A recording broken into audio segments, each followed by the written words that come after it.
নমস্কার। আমার আজকের নিবেদন বনফুল রচিত একটি ছোট গল্প, পূজার গল্প। গল্প শুনিতে চান তো শুনুন তবে। সেবার পূজার 2-1 দিন আগে সিমলা হইতে ফিরিতেছিলাম। আমি ইন্স্যুরেন্সের দালাল, কার্যব্য উপদেশে নানা স্থানে গতিবিধি। যে লাইফটির জন্য গিয়েছিলাম তাহা লইতে পারি নাই, অন্য আর একজন সেটি বাগাইয়া লইয়াছে।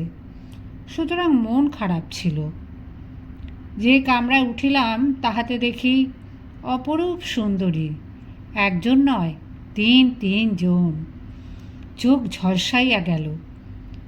সঙ্গে একটি যুবক আছেন, তিনিও কন্দর্পকান্তি। আমার এই মেদবহুল কৃষ্ণ বপু লইয়া ইহাদের নিকটে বসিতে লজ্জা করিতে লাগিল। তবু বসিলাম। খানিকক্ষণ পরে যুবকটিকে সসংকোচে জিজ্ঞাসা করিলাম, কত দূর যাবেন? তিনি দেখিলাম একটি সিনেমা সাপ্তাহিক নিবদ্ধ দৃষ্টি, একটি অভিনেত্রীর অর্ধনগ্ন চিত্র তাহাকে মুগ্ধ করিয়াছে। কত দূর যাবেন?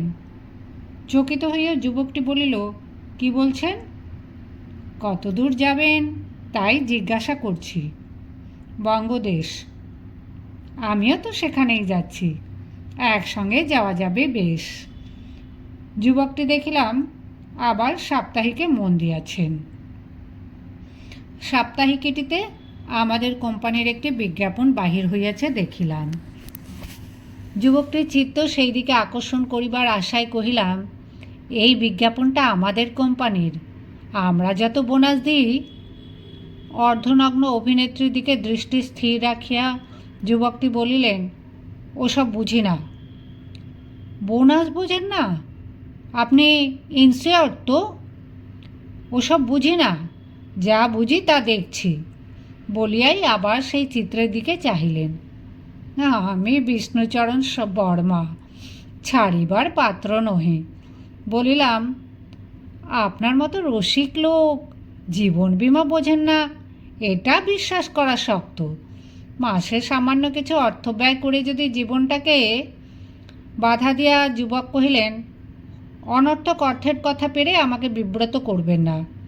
বৈষয়িক যদি কিছু আলোচনা করতে চান মায়ের সঙ্গে করুন। সহাস্য নমস্কারে তাহার জননীর সম্বর্ধনা করিলাম। বলিলাম, আপনার ছেলে তো এ বিষয়ে আলোচনা করতেই চান না। আপনি নিশ্চয়ই আমার সঙ্গে একমত, জীবন বীমা জিনিসটা সকলের পক্ষেই অবশ্য কর্তব্য। মহিলাটি সমস্ত মুখে স্নিগ্ধ হাসির আভা ছড়াইয়া বলিলেন, আমিও কিন্তু ও বিষয়ে বিশেষ কিছু জানি না। আপনার অসুবিধা না হয় তো একটু বিশদ করে বলুন। নিশ্চয়ই বলিয়া শুরু করিলাম এবং অনর্গল আমাদের সম্মোহন মন্ত্রগুলি সগর্বে আওড়াইয়া গেলাম। কিন্তু আশ্চর্য, মহিলাটির মনে রেখাপাত পর্যন্ত করিল না। অন্য 2টি মহিলাও আমার বক্তৃতা মন দিয়াই শুনিলেন, কিন্তু তাহাদেরও কোনো উৎসাহ দেখিলাম না। একটু থামিয়া বলিলাম, আশা করি আমার সব কথা আমি স্পষ্ট করে বোঝাতে পারছি। প্রথমা মহিলাটি বলিলেন, হ্যাঁ, অস্পষ্ট কিছু নেই, কিন্তু আমার দরকার হবে না জীবন বীমার। আপনার না হয় না হতে পারে, কিন্তু আপনার পুত্রের, আপনার স্বামীর?